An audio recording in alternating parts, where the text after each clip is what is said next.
Hoje, dando continuidade ao estudo do livro de Levítico, nós vamos falar sobre o capítulo de número 17. No capítulo anterior, nós vimos acerca do dia da expiação, quando toda a nação de Israel era mobilizada para estar diante de Deus, e vimos ali que o sacerdote apresentava o sacrifício por si mesmo e, posteriormente, ele apresentava o sacrifício por todo o povo. Mas vimos também que havia participação dos israelitas, quando, através do jejum, cada homem deveria afligir a sua alma como um sinal de humilhação e também de arrependimento pelos pecados cometidos diante de Deus. Nesse capítulo 17, ele destaca as leis relacionadas aos sacrifícios. E eu quero, nesse comentário, fazer algumas observações nesse capítulo 17. E o capítulo ele vai começar com um termo característico da maioria dos outros capítulos, quando diz: falou o Senhor a Moisés. Aqui, a observação que nós vemos é que há uma revelação contida nesse texto. E esse capítulo ele veio diretamente da parte de Deus.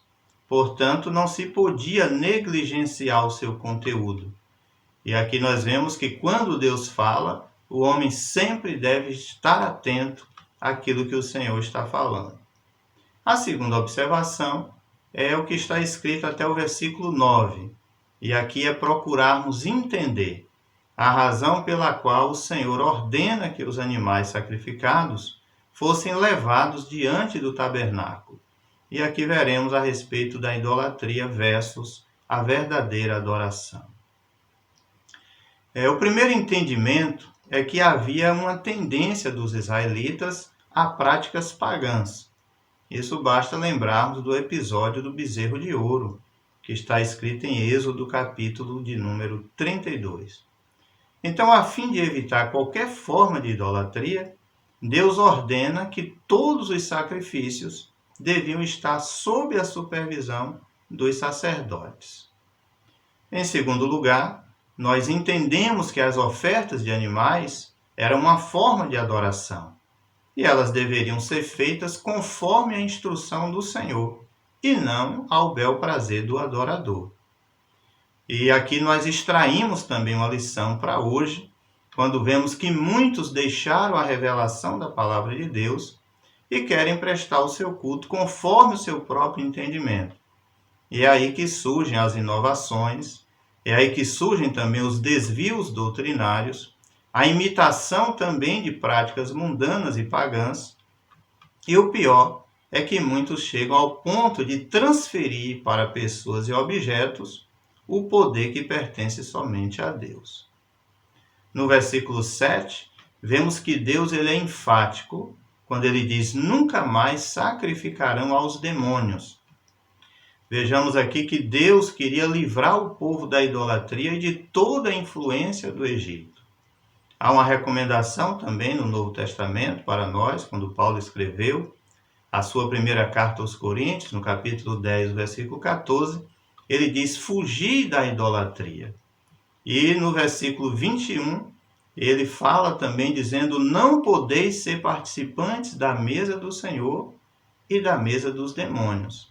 Então, a idolatria é algo totalmente contrário à vontade do Senhor, e era isso que Deus estava querendo trazer para os israelitas, a libertação da idolatria. O versículo 9 mostra o resultado desastroso para aquele que desobedecesse às instruções divinas. Ele seria expulso do seu povo, ou seja, estava fora da comunhão com os santos e principalmente da sua comunhão com Deus.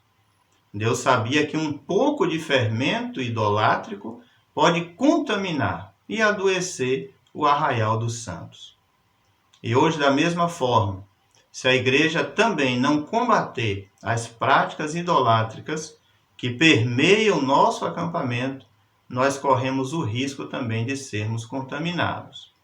Que possamos voltar a nossa atenção às revelações da palavra de Deus, pois o que está registrado na Bíblia Sagrada é suficiente para a vida de um verdadeiro adorador.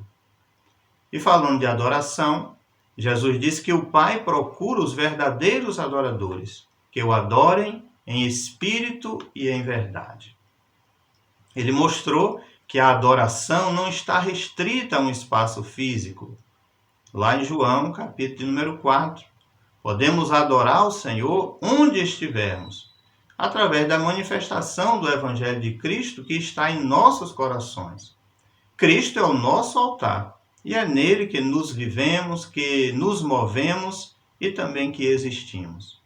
A adoração hoje deve ser um estilo de vida. Mas é claro que a Bíblia mostra também o nosso dever de nos reunirmos. O próprio Senhor Jesus Cristo disse: onde estiver 2 ou 3 reunidos em meu nome, aí estou eu no meio deles.